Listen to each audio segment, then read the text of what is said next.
Brian Gutekunst didn't exactly tell us who he was going to draft on Monday, but he did offer some hints on who he would and wouldn't draft.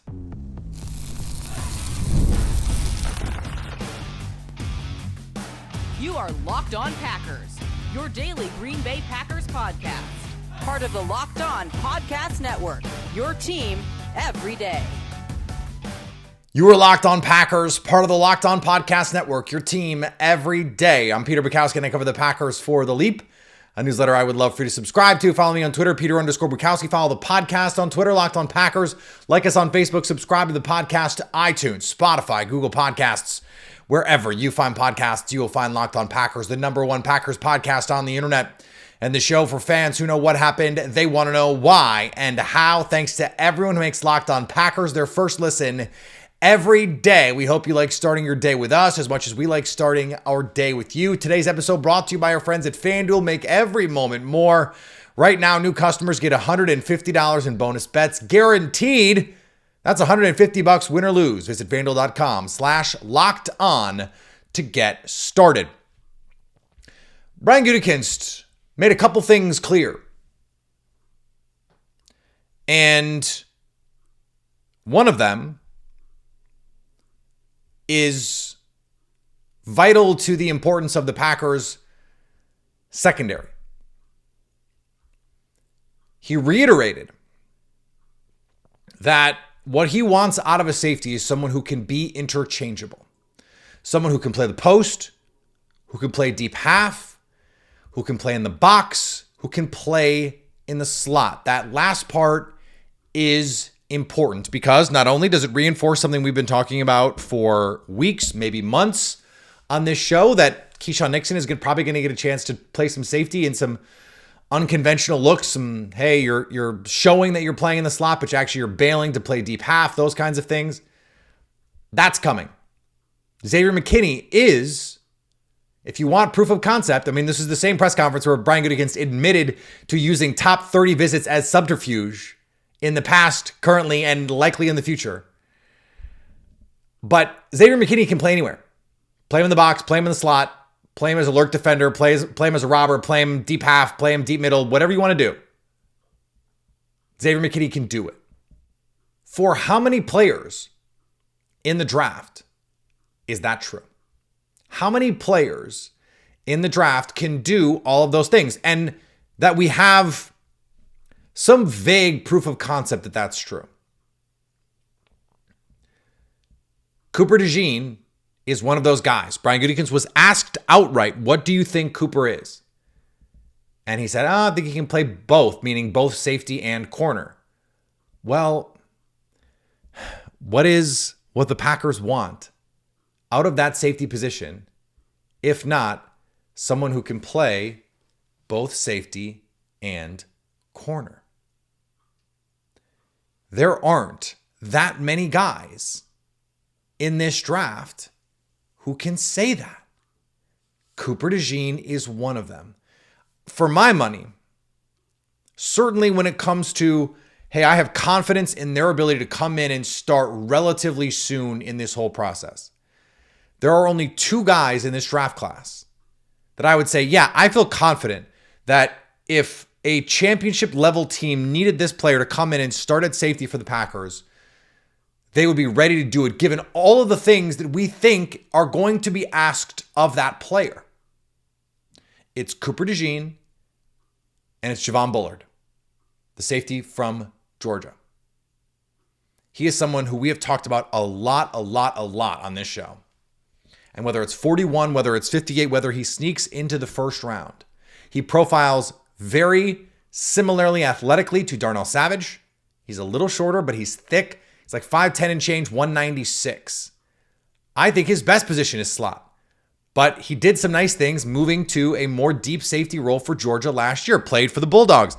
The Packers love to draft Bulldog defenders. And he's only 21 on draft day. He's a younger prospect. This, when we talk about Packers types, a no doubt. When you look at some of these other safeties at the top of the draft, even guys that I like Malik Mustafa and Dadrian Taylor-Demerson. Like Dadrian Taylor-Demerson is not even a true safety by training. He didn't grow up playing safety. He's just figuring this all out. Now, does he have the athletic tools to do that? Maybe. That's a big projection. Malik Mustafa is a box safety only. Tyler Nubin is a deep safety only, deep half, deep middle. And we're not sure that he has the athletic tools to play deep middle. Same with Cam Kinchins. Deep half, deep middle. He's not going to go play the slot. So that leaves you with scant options here. That means 25, 41, 58. Like, you have to get that safety right quick and in a hurry in this draft. It might mean maneuvering to move up to get someone like Cooper DeJean. It might mean drafting someone at 41 that maybe not otherwise be worthy of the 41st selection. Though I think Javon Bullard is a second round quality player all day. I really like Javon Bullard. I have from the beginning been very high on Javon Bullard. But this happened a couple years ago when the Packers told us right before the draft, we got to hear from the assistant coaches and they're like, oh yeah, we want a 3-tech who can penetrate. And we thought, okay, maybe on day 2, maybe early day 3, you find that guy. Well, he was the first round pick like a week later on Devontae Wyatt in the first round. Now, Brian Gutekunst was asked about the position. He was asked about Cooper DeJean. So this is a little bit of leading of the witness here, right? I understand that. But if we take Brian Gutekunst at his word that they want this from these players and that we don't have to make some enormous projection of what these players are going to be capable of doing based on what we saw them do at the collegiate level. Like, there are safeties in the college game. Darnell Savage was one of them, who in a lot of these too high looks or in the nickel looks, you've got a safety playing over the slot. If you've got quarters versus trips, that half field safety's got to carry that slot. And so you see these safeties do it a lot, especially in the NFL. There's not a lot of that in this class. Guys where you go, hey, I see what that is, and I know what it can be at the next level.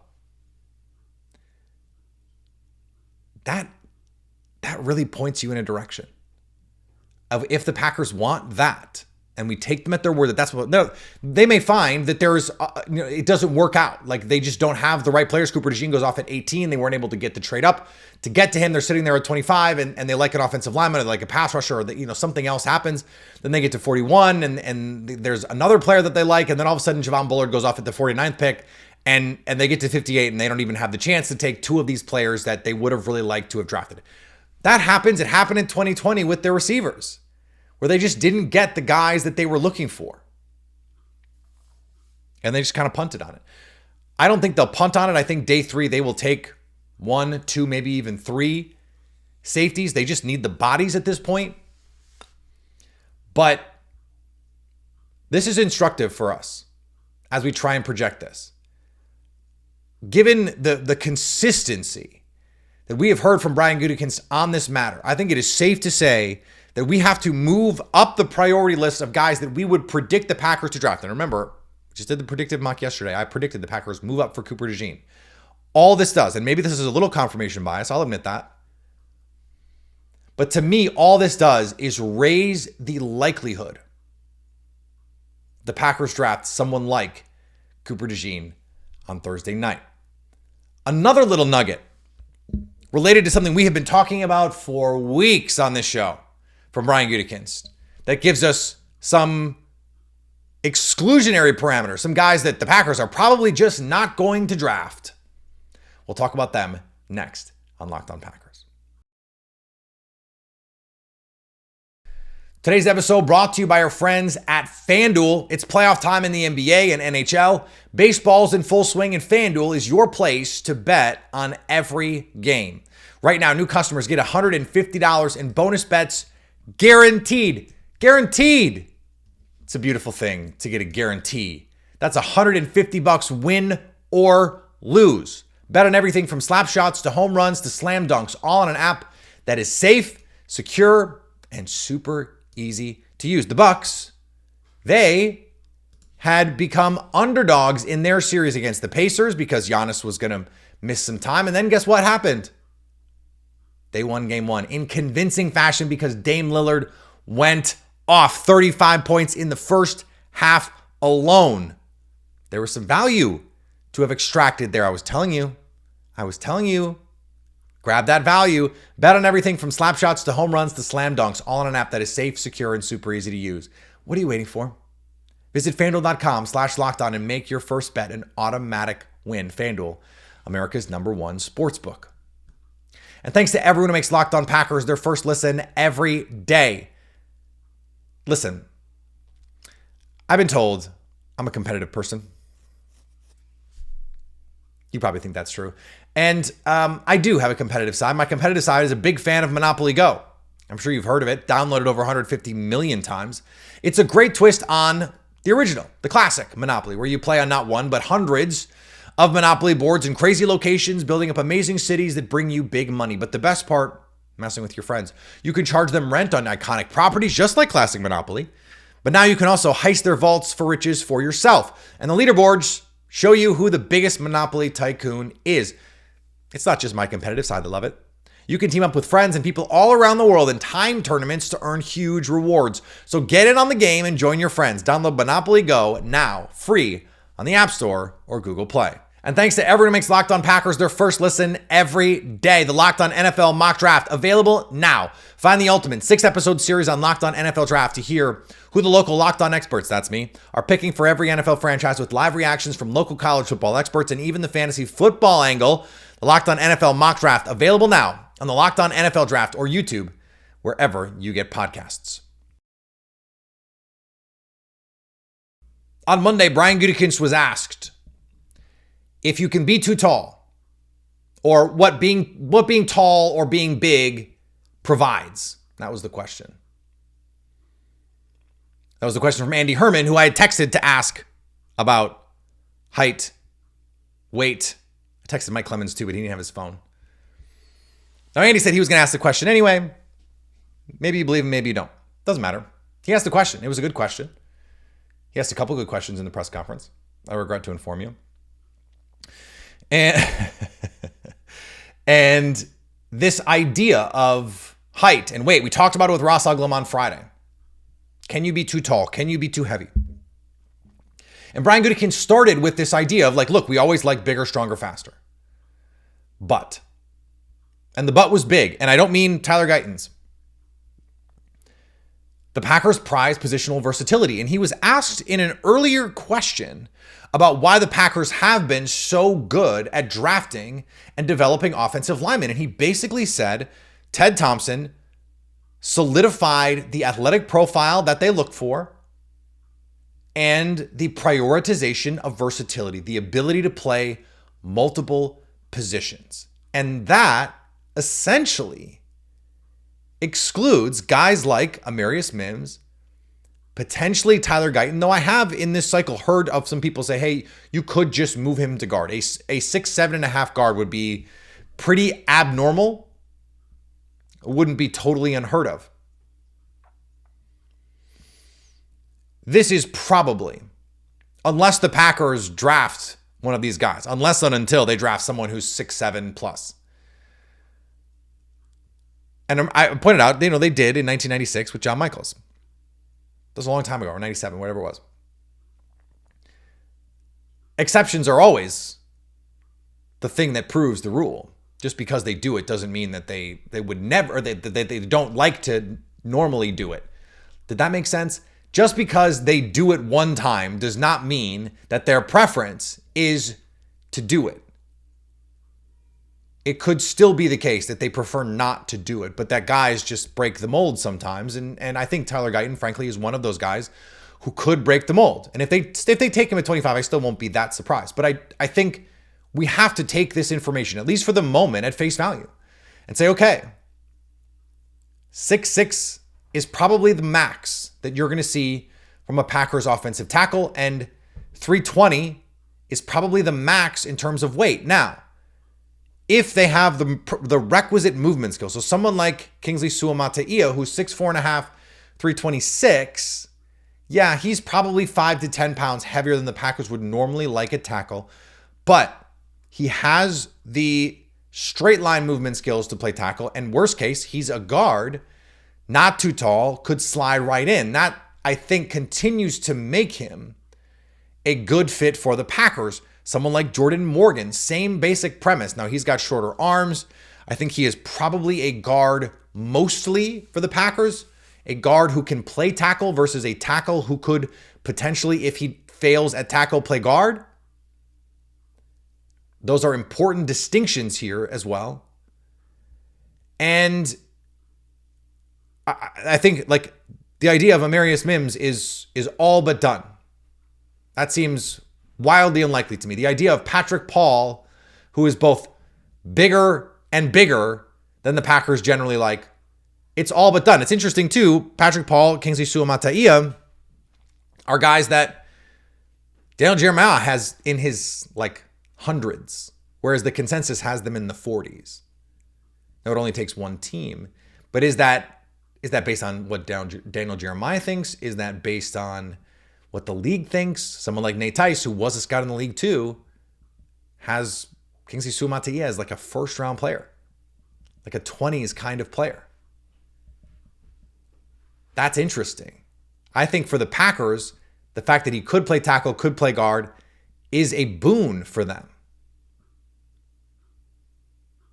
But I think for the moment, I'm going to have to give up the idea that there is no endpoint for bigness, though I do think if someone checks every single box that they're looking for athletically, that they'd be willing to entertain someone like Tyler Guyton, who is 6'7" and change and 322. They generally, like you heard Ross say, like Brian Bulaga is kind of the platonic ideal of a tackle, 6'5", 315. Because worst case, they move him to guard, which is something they wanted to do late in his career, and he said, kick rocks. But for someone early in their career, you can't stick it at tackle, you don't have the movement skills, in you go. That makes a lot of sense. Now, plenty of guys are drafted. Like Josh Sitton was drafted with the idea to play guard. TJ Lang was a collegiate tackle drafted with the idea to play guard. Sean Ryan was a collegiate tackle drafted with the idea to play guard. Elton Jenkins kind of played everywhere. Maybe it makes someone like Graham Barton more appealing in our minds, narratively. It makes Jordan Morgan more appealing to Green Bay than maybe we gave credit for before. Even if we thought those players were good prototypically for the Packers, understanding that, okay, well, if Tyler Guyton may be off the board, and Amarius Mims may be off the board, and Patrick Paul may be off the board, and some of these other guys, like we've thought before, there are these big, Brady Christensen and Blake Freeland, guys that seem like they were no doubt Packers types, hit all the agilities, they're lean, mean offensive line machines, but they're 6'8". Well, maybe that's just not going to work for the Packers. Just something to think about as we head toward the draft. We're going to finish up with the discussion around the Packers pick in the Locked On NFL mock draft. We'll do that next. Today's episode brought to you by our friends at Game Time. It shouldn't be a pain in the butt to get tickets, but it sometimes is. Game Time is now an authorized ticket marketplace of Major League Baseball, which makes getting tickets even faster and easier. Prices on the Game Time app actually go down the closer it gets to first pitch, with killer last-minute deals, all-in prices, views from your seat, and their lowest price guarantee. Game Time takes the guesswork out of buying tickets, especially for Major League Baseball. Easy to find and buy MLB tickets for every kind of fan. You want to be close to the action? Great. You want to be mezzanine, or you want to be in the bleachers? You don't care. You just want to get the best deal. You just want to get the lowest ticket. Eat your hot dogs, drink your beers, whatever it is. Game Time's got you covered, baby. Game Time's got you covered. And they have the lowest price guarantee. If you find a ticket in the same section and row for less, they will credit you 110% of the difference. Take the guesswork out of buying tickets with Game Time. Download the Game Time app, create an account, and use the code LOCKEDONNFL for $20 off your first purchase. Terms apply. Again, create an account and redeem code LOCKEDONNFL for $20 off. Download the Game Time app today. Last minute tickets, the lowest price guaranteed. And thanks to everyone who makes Locked On Packers their first listen every single day. Locked On has launched the first ever national sports 24/7 streaming channel on YouTube. And now it's also available on Amazon Fire TV and the free Fire TV channels app. Locked On Sports Today is here for you 24/7, covering the top sports stories of the day with the local experts of Locked On, plus our national shows covering every league. Find Locked On Sports Today, now available on the free Fire TV channels app.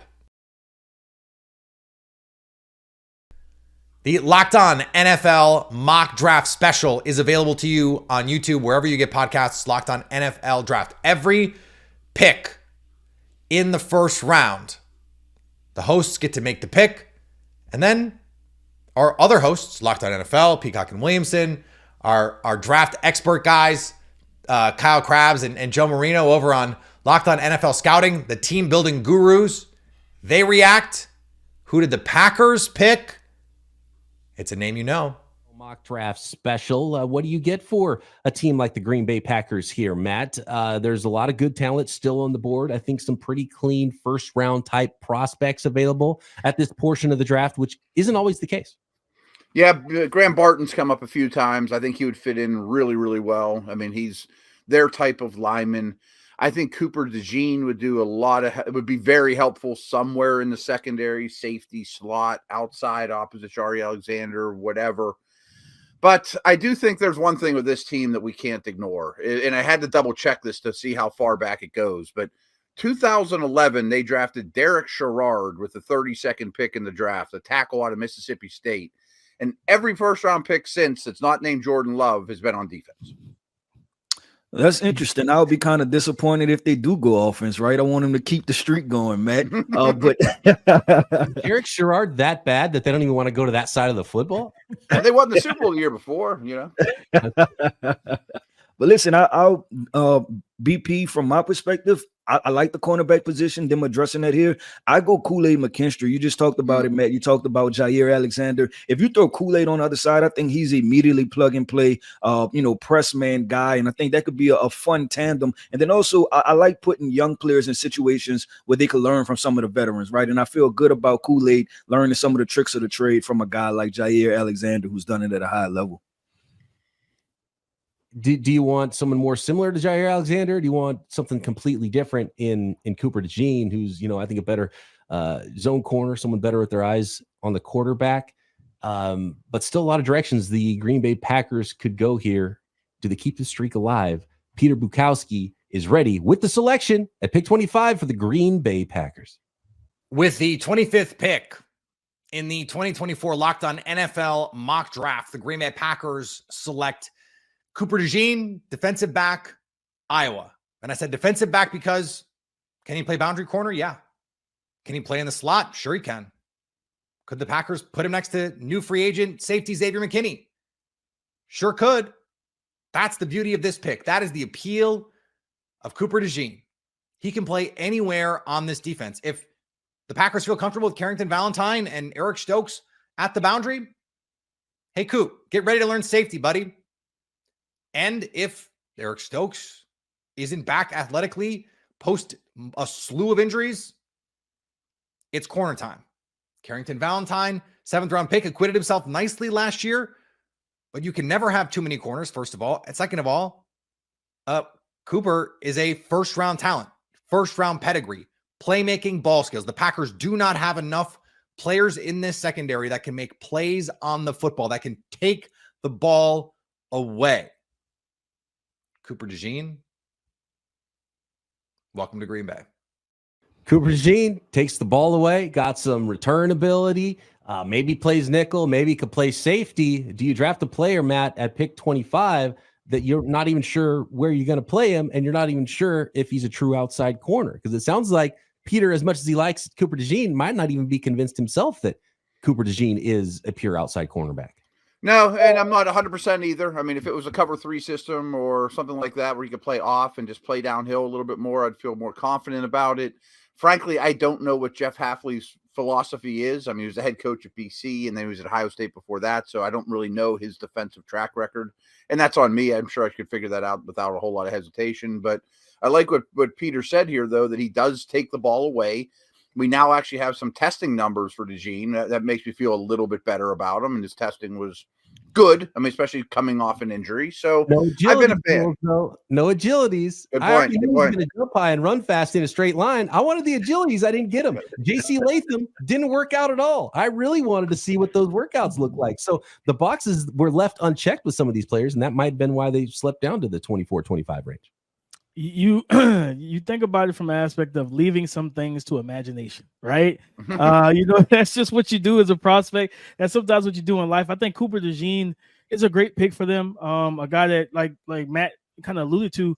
You put him in cover 3. You said BP, eyes pan to the quarterback. He can read route concepts in front of him. He's a willing tackler. He plays with good physicality, really good athlete. A guy that can take the ball away and then make plays with it with that return ability. There's a lot to like about him, right? And if you really want to get spicy with him, you play him at safety. You throw him in the nickel. You can kind of look at him and like, okay, he also can probably cover some of these tight ends that we have to deal with as well. So he's just a coverage guy that you just have to have a plan with. But for me, I like him as a cover 3 guy, side saddle bail, drop him off, allow him to handle one specific role, and then allow him to take the ball away rather than trying to put him in a ton of man-to-man situations. Unless, like I said, it's wide receiver matchup based. Yeah, I agree. And I see him as a cover 3 guy. Also, I think just automatically assuming that he's going to play safety, right? But then you have to look at the situations where, it might be slot fade type situations, right? Where he's going to have to turn and run. I don't know. It's to me, there's an element of guessing a little bit. And Matt, you've been in the rooms, right? When you start guessing, that's when you start getting in trouble a little bit, especially in the first round. So I love him as a prospect. I just would wish I had almost like a crystal ball to know exactly what they were going to do with him, on the field for the Green Bay Packers. You guys, I've been workshopping a nickname for Cooper DeJean, and talking about a guy who could play outside, inside, in the slot, big nickel type of a role. Sounds a lot like Jalen Ramsey. And there's not a lot. Let's be honest, there's not a lot of light skinned corners out there. Jalen Ramsey, yes, no.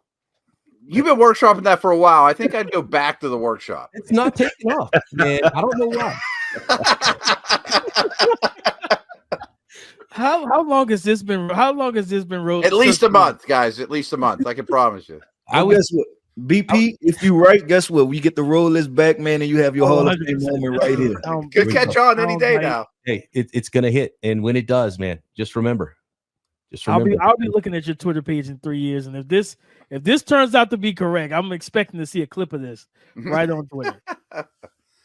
3 picks into this episode. Let's check in with the draft dudes, Kyle Krabs and Joe Marino from Locked On NFL Scouting and their team building analysis on those selections. Joe, our latest 3 picks, Arizona making their next selection here in the first round with Byron Murphy II, the defensive tackle from Texas, the Cowboys, J.C. Latham, offensive tackle from Alabama, and the Green Bay Packers with a very Green Bay Packers feeling pick with Cooper DeJean, the corner/defensive back from the University of Iowa. I think Xavier McKinney's been such a great addition, or will be such a great addition for the Green Bay Packers and their secondary. But another playmaker in Cooper DeJean to go with Jair Alexander. They've had some struggles with their secondary and kind of piecing it together throughout the years. I feel like they got a nice nucleus of bodies there with Green Bay to maybe get that figured out. All right, back tomorrow as we get you ready. By the time you get to this podcast, we will be less than 48 hours. Less than 48 hours? No, a little over 48 hours? Let's see. What's the math like? No, a little over 48 hours. A little over 48 hours before the NFL draft. Coming soon. Thursday night, we'll be live. Friday night, we will be live on YouTube, having an absolute blast. Follow me on Twitter, Peter_Bukowski. Follow the podcast, Locked On Packers, on the X Machine. That's Twitter, formerly known as Twitter, currently known as Twitter, whatever you want. On Instagram, on TikTok, on YouTube, wherever you get podcasts, you will find Locked On Packers, so you can stay Locked On Packers.